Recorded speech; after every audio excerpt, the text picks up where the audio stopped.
Continuamos entonces nuestro estudio del libro de Apocalipsis.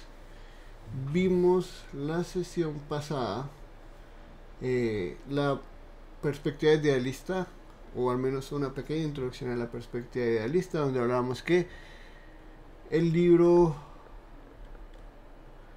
con los 7 rollos es la voluntad de Dios.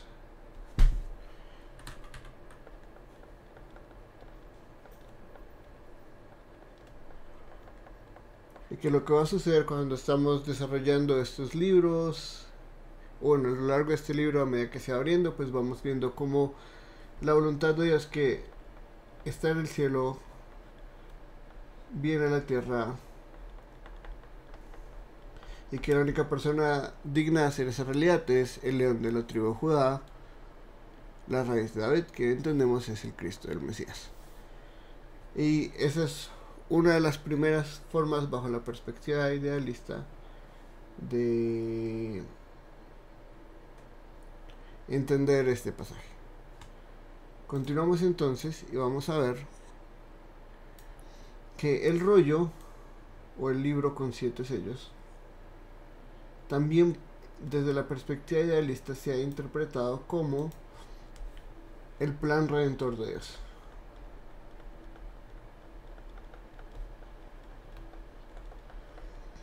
Que va muy en conexión con lo que vimos anteriormente. Realmente el plan redentor de Dios es la voluntad de Dios para este mundo y para la gente que habita este mundo. Entonces acá hablamos del plan redentor de Dios, escrito por dentro y por fuera, porque acá está todo el plan redentor de Dios. Lo vemos en esto y lo vemos en que tiene 7 sellos. 7 significa completo, pleno, perfecto. Entonces eso es lo que estamos viendo acá. Vemos el plan redentor de Dios, todo lo que Él se propuso realizar. Podríamos decir acá desde Génesis 3:15 de el mundo ha sido corrompido por el pecado, ahora tiene que ser redimido. Antes de la caída no había una necesidad de redención para este mundo, no había una necesidad de redención para el hombre. Después de la caída en Génesis 3 viene la promesa de Dios de redimir el mundo. Y acá podemos pensarlo en categorías del pacto de redención para los que son pactualistas. Acá tenemos ese acuerdo intratrinitario desde antes de la fundación del mundo, en el que los miembros de la Trinidad de común acuerdo llegan a proponer y aceptar la redención de la humanidad en la persona encarnada del Hijo, en el plan del Padre y en la aplicación del Espíritu, para que la redención lograda por el Hijo sea aplicada a los creyentes, a los que son parte de su pueblo, y al mundo por ellos. Pablo mismo dice: no solo estamos esperando la redención final de nuestro cuerpo, sino la creación misma gime por el día en que seamos revelados en toda nuestra gloria, y así lleguemos entonces a la nueva creación. Eso es entonces lo que estamos viendo acá, y es lo que vamos a ver constantemente a lo largo del libro de Apocalipsis. El plan de Dios desarrollado, cómo se ve esto en el conflicto entre Dios y el diablo, y cómo se ve esto constantemente realizado en la victoria de Cristo, quien ha vencido para abrir el libro y sus 7 sellos. Entonces, cuando empezamos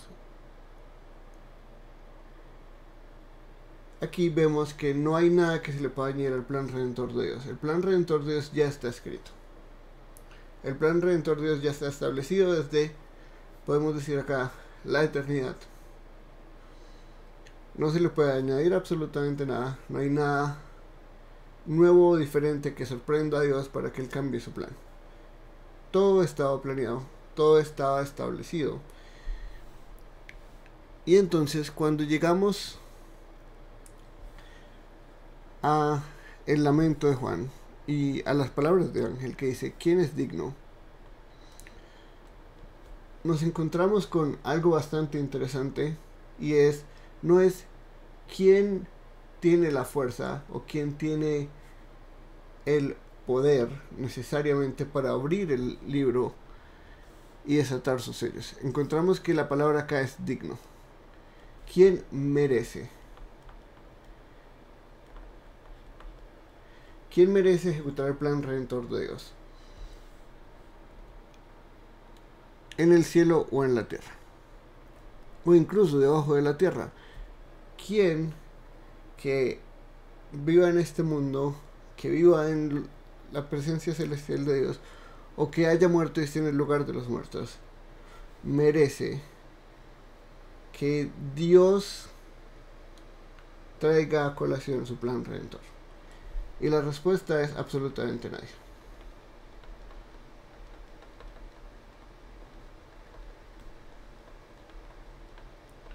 ¿Quién por su propio mérito puede acercarse a Dios y traer la redención no solo de sí mismo, sino la de toda la creación corrompida por el pecado? La respuesta de Juan y la respuesta del ángel acá es clara: absolutamente nadie. No importa qué tan piadosos, qué tan santos, hablando de hombres que tantas buenas obras hayan hecho, no importa qué tanto hayan vivido en oración y en estudio de la palabra y en meditación mística y en todo otro tipo de prácticas, tanto cristianas como no cristianas, que a los ojos de la humanidad y del mundo son celebradas como buenas obras, pero que realmente no le están dando mérito a ellos, porque siguen viviendo en sus delitos y pecados y siguen actuando en pecado, incluso si lo pueden disfrazar de bondad o piedad. Ningún ángel del cielo puede merecerle la salvación a un solo ser humano, ni todos los ángeles juntos pueden merecerle la salvación a un solo ser humano, mucho menos a toda la humanidad, y mucho menos pues los muertos.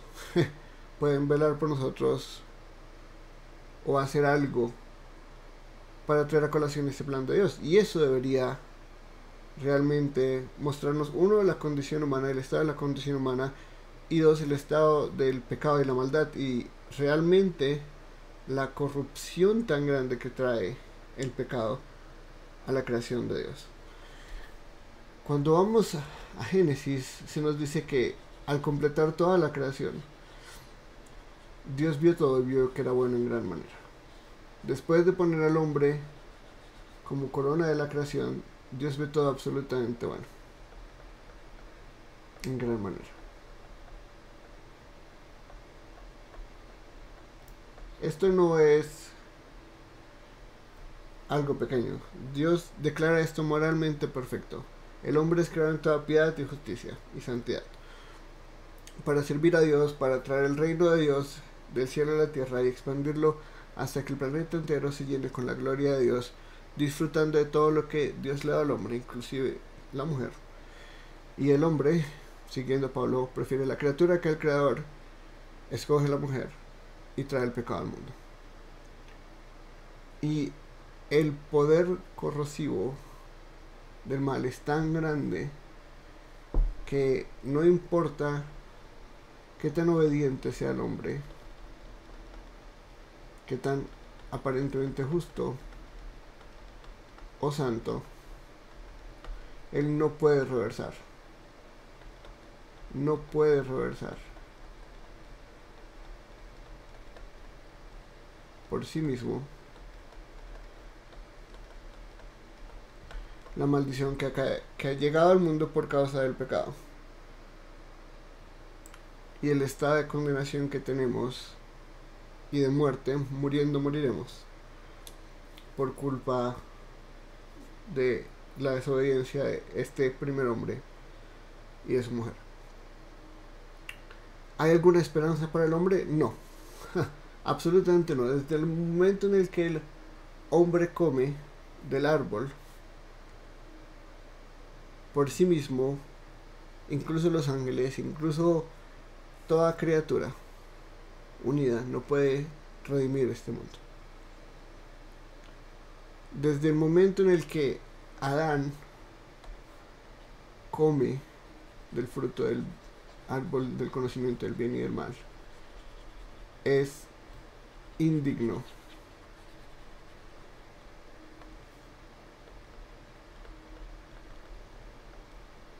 y todos los hombres descendientes de él somos indignos en él.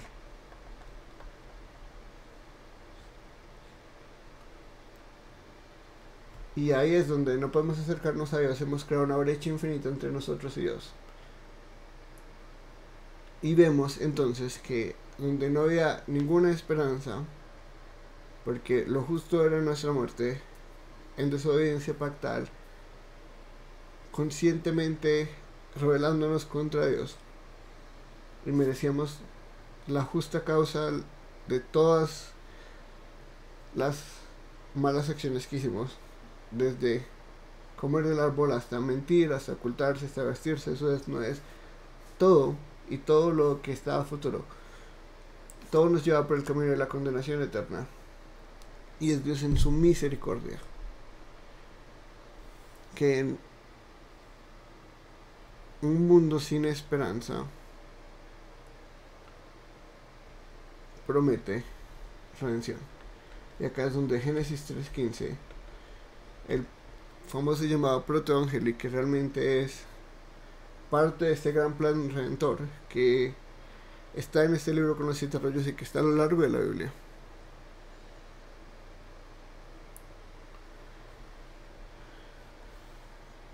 Nos consuela, al igual que uno de los ancianos, diciendo: no llores.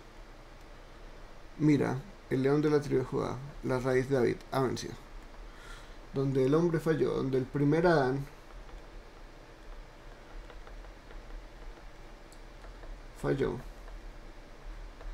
el segundo Adán fallado victorioso. Por la desobediencia de un hombre vino el pecado al mundo y trajo la muerte. Por la obediencia de un solo hombre ha venido la salvación y el perdón de pecados a todos los que creen. Y esa es la historia del que ha triunfado. Y el plan redentor de Dios gira en la persona que ha triunfado, en el verdadero hombre, el postrer Adán, en el verdadero David, en el verdadero Israel, en quien todo el plan redentor de Dios se cumple. Y al cumplirse en él, permite que haya redención a seres que no lo merecen.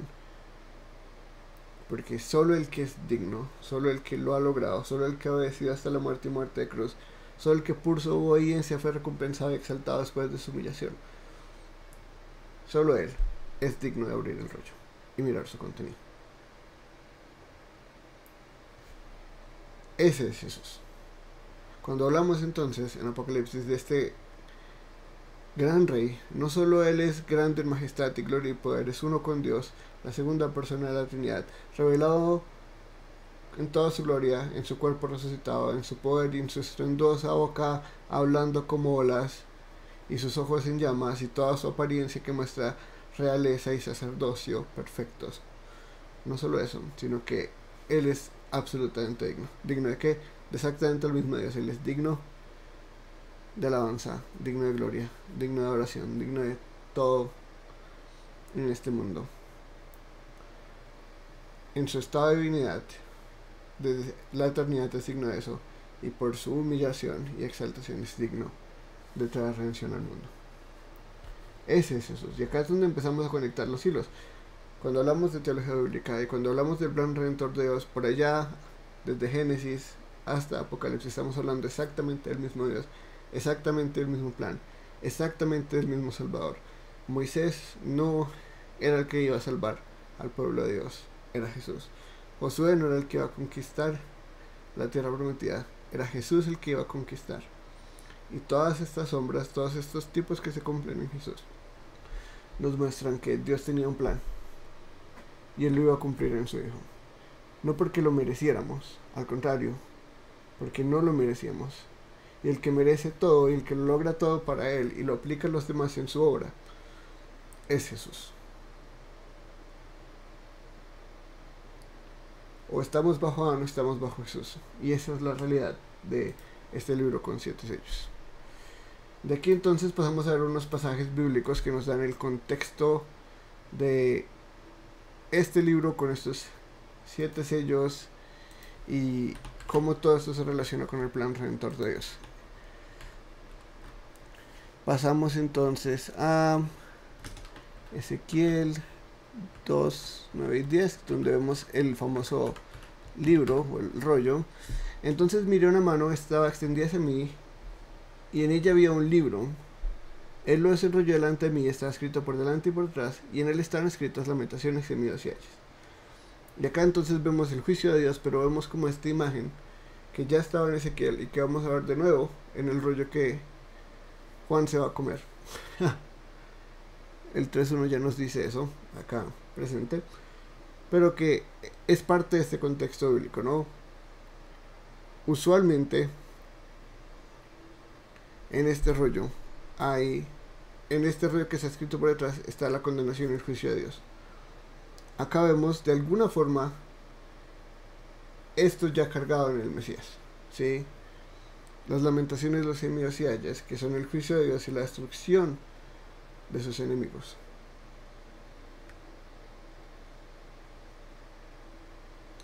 Que son cargadas por el que es digno y el que sufrió por su pueblo, y por eso puede traer redención. Vemos también Isaías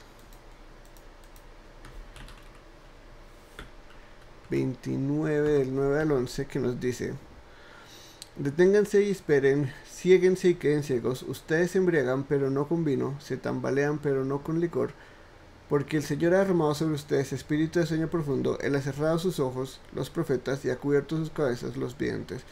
Toda visión será para ustedes como las palabras de un libro sellado, que cuando se le da al que sabe leer diciéndole lee esto por favor, y él dirá no puedo porque está sellado, entonces el libro será dado a quien no sabe leer diciéndole lee esto por favor, y él dirá no sé leer. Y acá es donde vemos un contraste con Apocalipsis, que es un libro abierto y que está diseñado para ser leído. En esta época prometida en Isaías va a haber gente ciega, que no importa qué tanta información o qué tanta revelación tenga, no va a poder, porque está sellado, y a los que se les va a permitir va a decir no sé leer, ¿no? Entonces no se puede ver los contenidos, no se puede ver el plan de ejecutado, va a haber gente ciega por un lado o ciega por el otro, y la revelación no se les va a ser dada. Pero acá tenemos todo lo contrario. En Jesús, el plan de redención de Dios, que está oculto a los ojos de las personas, es revelado claramente, y por eso Juan dice: benditos son los que leen y los que escuchan el mensaje de esta profecía, porque el tiempo está cerca. Eso es exactamente lo que estamos haciendo acá. Un contraste con lo que era y lo que ahora tenemos en Cristo. Y exactamente lo mismo. ¿Quién puede leer esto? ¿Quién puede abrir esto? Absolutamente nadie. Nadie es digno. Esta es la misma imagen que tenemos acá, pero acá tenemos el digno. Tenemos también Daniel 12, que nos dice: pero tú, Daniel, guarda en secreto estas palabras y sella el libro hasta el tiempo del fin. Muchos correrán de aquí para allá y el conocimiento aumentará. En Daniel el libro está sellado. Acá el libro está sellado, pero acá hay alguien que es digno de abrirlo. ¿Y qué dice hasta el tiempo del fin? Y si entendemos la perspectiva idealista, entendemos que el tiempo del fin es el ahora, porque Cristo ya ha llegado y ha traído el fin al comienzo o al medio de la historia, y tenemos el reino ya acá en él, en su vida, en su obra. Y el tiempo del fin es ahora, y el libro va a ser abierto, el libro que contiene el plan de redención de Dios, al fin cumplido, no solo en promesas, no solo en lo que ha de venir, no solo en las sombras, no solo en los tiempos, sino en el que cumple todas estas realidades. Finalmente tenemos entonces Daniel 4 del 13 al 14. En las visiones de mi mente que vi sentado estando en mi cama, había un vigilante, un santo que descendió del cielo, clamando fuertemente, dijo así: derriben el árbol, corten sus ramas, arranquen el follaje, desparramen su fruto, huyan las bestias que están debajo de él y las aves de sus ramas, pero dejen en la tierra un tronco de sus raíces con ataduras de hierro y bronce entre la hierba del campo, que se empampe con el rocío del cielo y comparta con las bestias de hierba sobre la tierra. Se ha cambiado su corazón de hombre y se ha dado un corazón de este, y pasen por él 7 años. Esta sentencia es por decreto de los vigilantes y la orden es por decisión de los santos, con el fin de que sepan los vivientes que el Altísimo domina sobre el reino de los hombres y se lo da a quien lo place y pone sobre él al más humilde de los hombres. Y esta es como toda la experiencia de Nabucodonosor y su dueño. Y Nabucodonosor teme, y después de que termina todo el problema con el orgullo de Nabucodonosor, su confesión dice: pero al final de los días yo, Nabucodonosor, alcé mis ojos al cielo y recobré mi razón y bendije al Altísimo y alabé y glorifiqué al que vive para siempre, porque su dominio es un dominio eterno y su reino permanece de generación en generación. Todos los habitantes de la tierra son considerados como nada, pero más él actúa conforme a su voluntad en el ejército del cielo y entre los habitantes de la tierra. Nadie puede tener su mano ni decirle qué has hecho. Este es el Dios que vemos revelado, cuyo dominio es eterno y nadie puede ir en contra de su plan.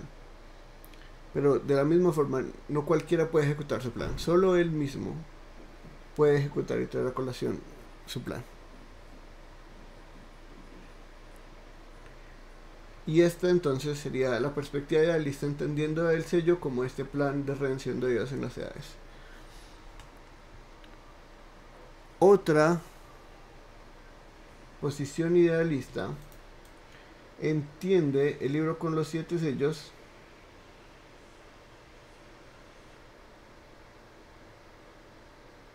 como el libro de la vida.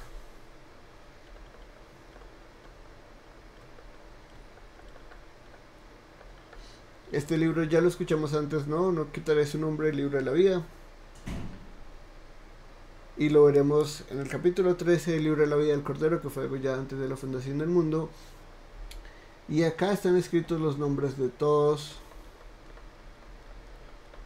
los que son parte del pueblo de Dios.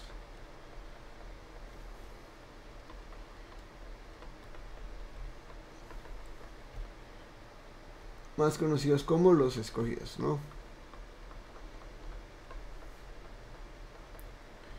¿Qué es entonces Apocalipsis 5, del 1 al 5 a la luz de esta realidad? Acá están escritos los nombres de todos los que son salvos o de todos los que son escogidos por Dios. Por dentro y por fuera muestra la cantidad vasta que vamos a ver a lo largo de este libro, de la cantidad de escogidos, que es inmensa e incontable y que se representa simbólicamente en los 144.000, en una multitud tan grande que no podía contar, etcétera, etcétera. Por eso está tan lleno por lado y lado. Tiene 7 sellos porque es la plenitud del pueblo de Dios, la plenitud de los creyentes, todos están ahí completos, no hay ningún nombre que falte por añadirse, no hay ningún nombre que se vaya a ahorrar. Ahí están todos y está sellado.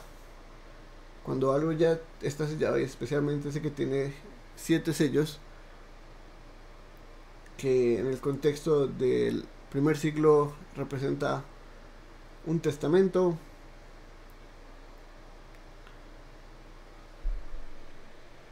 vemos entonces que todo esto ya está escrito, todo esto ya está pleno.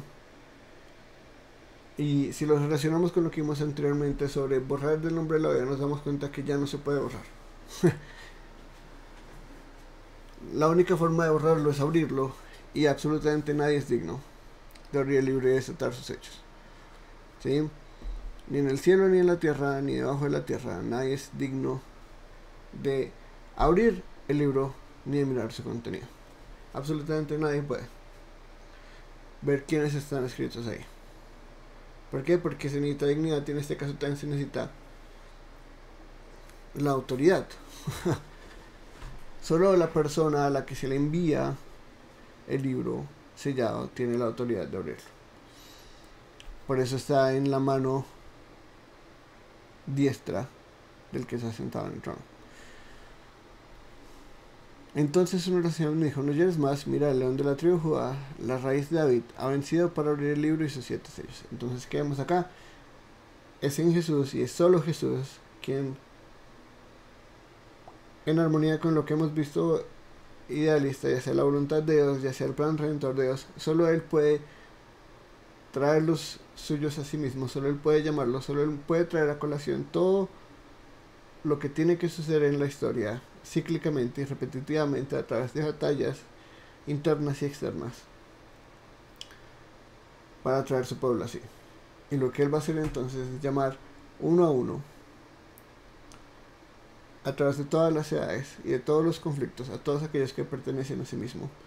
Y acá es donde entonces entendemos cuando Jesús dice: yo soy buen pastor, mis ovejas escuchan mi voz y saben quién soy yo. Sí, ellos responden por nombre.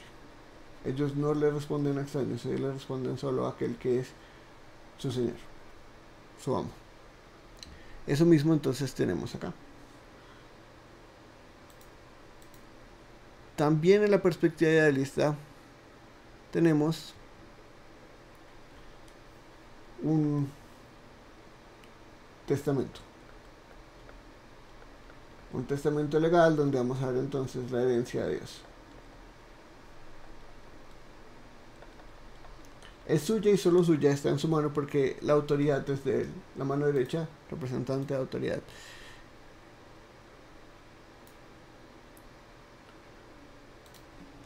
Su testamento, que es un libro escrito por dentro y por fuera, porque hay mucha heredad, sellado con 7 sellos representando en la época que es solo un testamento, un libro, un rollo sellado solamente con 7 sellos, representaba un testamento, una herencia. Y vi también un ángel poderoso que anunciaba con voz: ¿quién es digno? Entonces, otra vez digno. Y acá entonces digno hablamos de quién es el heredero, ¿no? ¿A quién entonces se le dejó este testamento? ¿Quién puede abrir el libro y desatar sus sellos? Ni en el cielo, ni en la tierra, ni debajo de la tierra está el heredero. Absolutamente nadie que haya nacido desde Adán hasta el fin de los tiempos, o que haya sido creado en el cielo, o que ya esté debajo de la tierra, es el heredero justo de esta herencia. Este testamento no es para ninguno de ellos. Ellos ni siquiera pueden ni mirar su contenido, ni abrir el libro. Y esto es importante, porque uno no simplemente puede coger un testamento de alguien más, leerlo y adueñarse de él. El testamento tiene un dueño. Hay alguien que le dejó una herencia a alguien más, y esto es exactamente lo que vemos acá. Solo hay un heredero. Y esto lo vemos a lo largo de todo el Nuevo Testamento. Nosotros somos coherederos, pero no somos los herederos originales. Nosotros somos coherederos. Nosotros no podemos reclamar esta herencia en nuestro propio mérito, en nuestro propio linaje, en nuestra propia naturaleza. Al contrario, somos no merecedores de esta herencia, somos indignos de esta herencia porque no somos hijos del rey, no somos hijos del que está sentado en el trono, no tenemos el linaje correcto, no hemos sido adoptados en su familia, por tanto no nos pertenece absolutamente nada, todo es de él. Entonces la pregunta es: ¿para quién es esto? ¿Quién es digno de abrir este libro y mirar su contenido?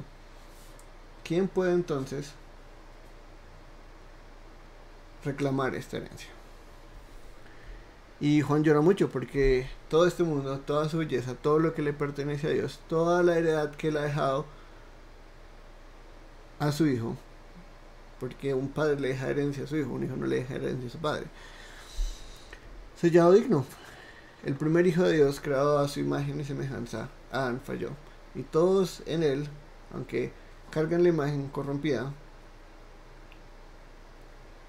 de Dios, no son los verdaderos herederos. Ellos rechazaron la herencia, ellos rechazaron el derecho de herencia al violar el pacto de Dios, a ser exiliados y ya no pertenecer a él y a su heredad por decisión propia,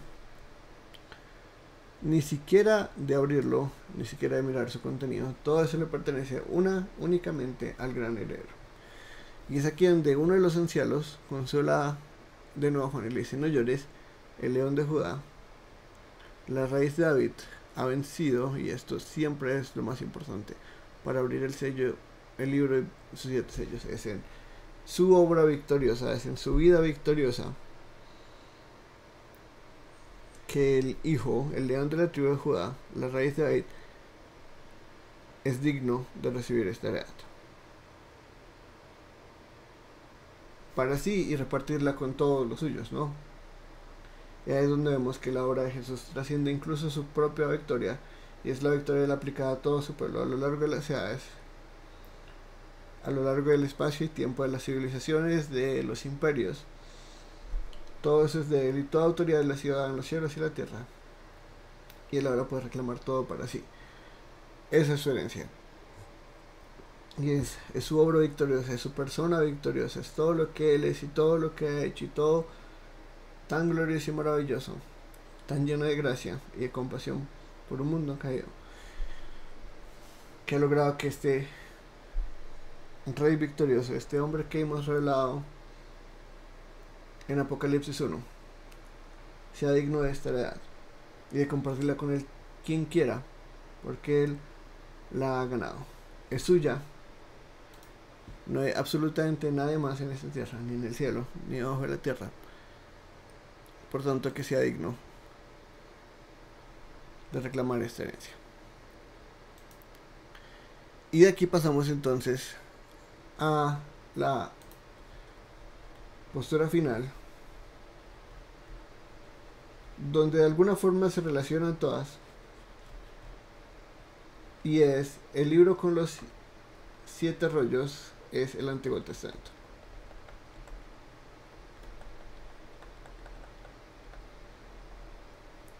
Acá están todas las promesas y todo el plan de Dios revelado ya en su plenitud. Es decir, ya entendemos acá un importante que para Dios mismo el canon del Antiguo Testamento está completo.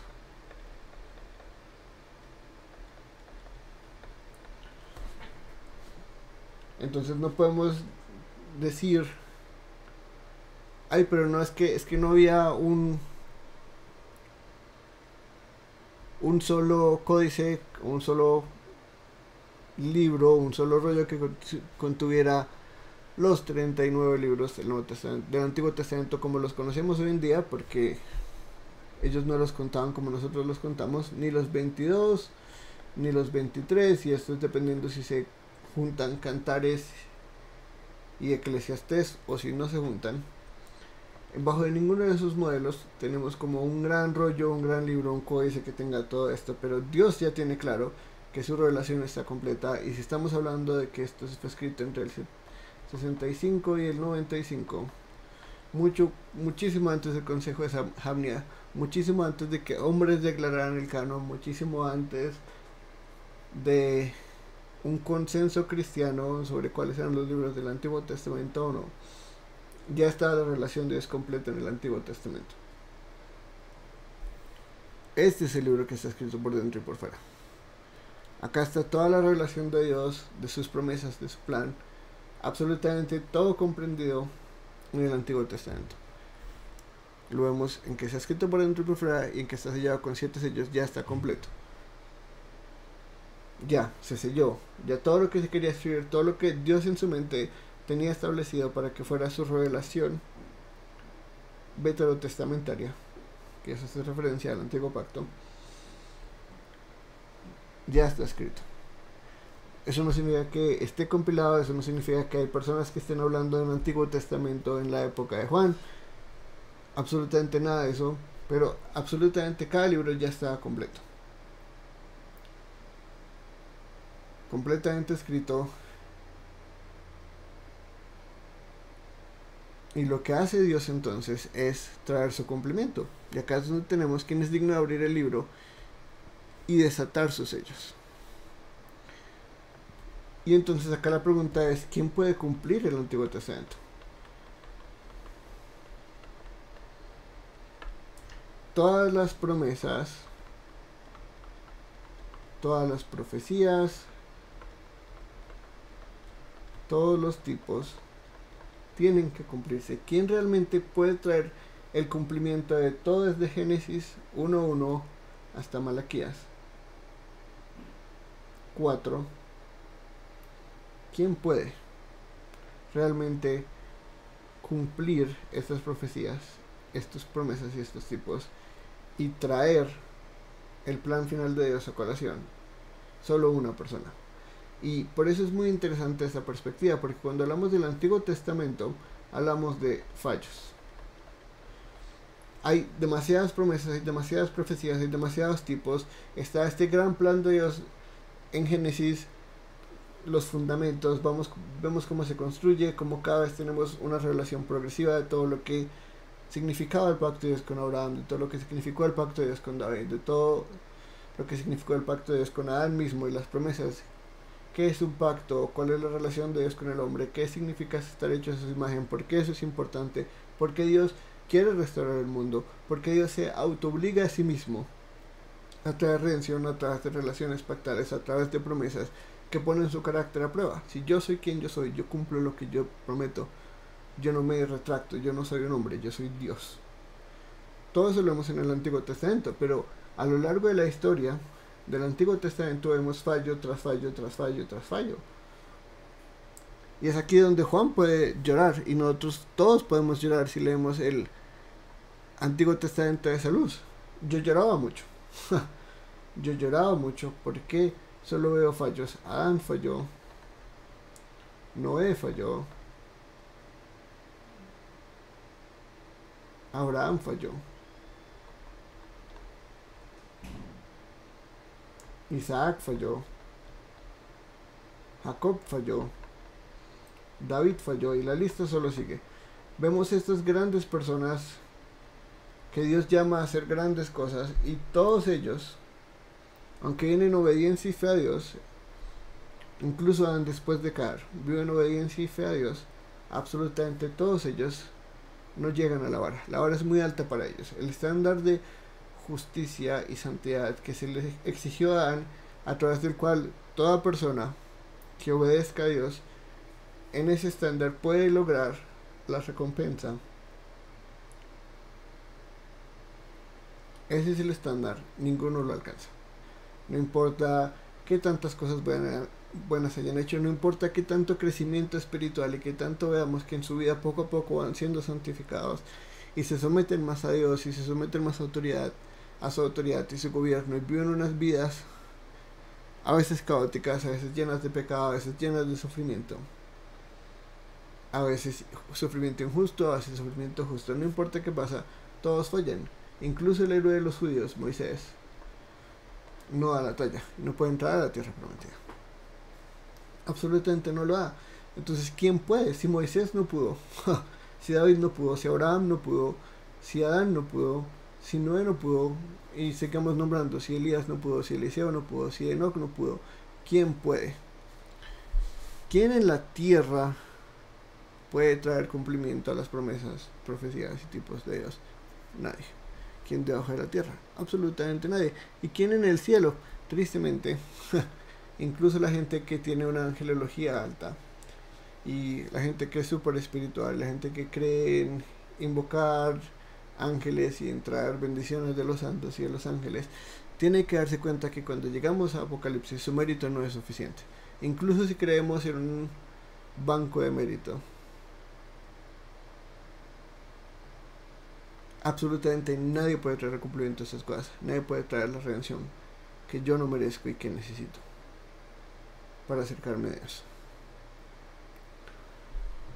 Nos quedamos entonces, como al final de Malaquías, sin esperanza, y diciendo, entonces, ¿para qué fue todo esto? Ni nuestros reyes, ni nuestros líderes, ni nuestros profetas, absolutamente nadie cumple el estándar. ¿Qué esperanza tenemos nosotros? Y eso es acá en la tierra y debajo de la tierra. Imagínense, ni en el cielo tenemos esperanza. Absolutamente nadie en el cielo. No importa si hay jerarquías de ángeles o no hay jerarquías de ángeles, qué tan poderosos sean unos de los otros, qué tan santos sean. Si colaboran todos juntos como una unidad, nadie puede traer cumplimiento. Nadie puede abrir el libro ni mirar su contenido. Nadie puede decir, consumado es, hecho está, cumplido es, he traído el cumplimiento del Antiguo Testamento. Y eso nos dice entonces que esto se cumple solo en una persona, el león de la tribu de Judá, la raíz de David. Y acá está el consuelo, ¿no? no debemos llorar porque esto es una realidad. Esto no se cumple en territorios, esto no se cumple en poderes políticos, esto no se cumple en naciones étnicas, esto se cumple en una persona, Jesús el Cristo, el león de la tribu de Judá, la raíz de David. Solo en él, solo en su persona se cumplen y se traen a cumplimiento las promesas, las profecías y los tipos que encontramos en el Antiguo Testamento. Solo en él. Si buscamos otro lado, si buscamos y tenemos nuestra esperanza en un territorio, en alguna parte de esta tierra, en cualquier cosa física, en cualquier esperanza material, en esta época, en esta era, donde sea que miremos, donde sea que pongamos nuestra esperanza, que esté fuera del león de la tribu de Judá, la raíz de David, que ha vencido para abrir el libro y sus 7 sellos, es decir, para desatar el plan de Dios revelado en el Antiguo Testamento, traer todo lo que se ha prometido a la realidad, realizarlo, no dejarlo en un veremos, no dejarlo en un hay un cumplimiento futuro, todo se cumple en él. Y lo que vemos entonces en este constante ciclo de batallas entre el Dios y su Cristo y sus enemigos, en el que él siempre triunfa, en el que él siempre vence porque ya ha vencido y su victoria final ya ha sido lograda. Lo que él tiene es solo victoria y victoria sobre batallas, porque la gran victoria ya ha sucedido. Solo él puede, solo él lo ha hecho, y solo en él vamos a encontrar esa esperanza. Él mismo se veía a sí mismo como el cumplimiento de todas las promesas del Antiguo Testamento. Yo no vine a abolir la ley, sino a cumplirla. Y él lo ha hecho. Y entonces cuando vemos Apocalipsis, vemos todo el Antiguo Testamento trayéndose de vuelta, no, trayéndose en cumplimiento al presente, y vemos como todo esto se cumple, como la victoria de Cristo ha logrado que todas estas promesas, profecías y tiempos se cumplan, y como todo eso ha cambiado la historia una vez y para siempre, porque él ya venció, ya trajo todo cumplimiento, y cuando él ha cumplido todo, nos queda solo la última era de la humanidad, hasta que él venga a reinar en justicia, en toda su gloria, con todo su esplendor y en toda su autoridad. Y eso es entonces lo que nos está narrando Apocalipsis 5 en esta perspectiva. Ya vimos entonces la futurista, la historicista, todos los diferentes matices de la idealista, y continuaremos con la preterista en la próxima sesión, donde vamos a exponer 3 o 4, incluso 5 también diferentes perspectivas dentro de esta perspectiva interpretativa, qué dicen los unos, qué dicen los otros, y continuaremos con el resto del, bueno, con algunos otros versículos del capítulo 5, y al final pues recapitularemos cada perspectiva un capítulo, el capítulo entero, el capítulo 5, y luego pasaremos al 6. Cualquier pregunta, pueden contactarme por redes sociales, pueden dejarme un comentario, y con mucho gusto estaré disponible para responder sus inquietudes. Que tengan una linda semana, bendiciones.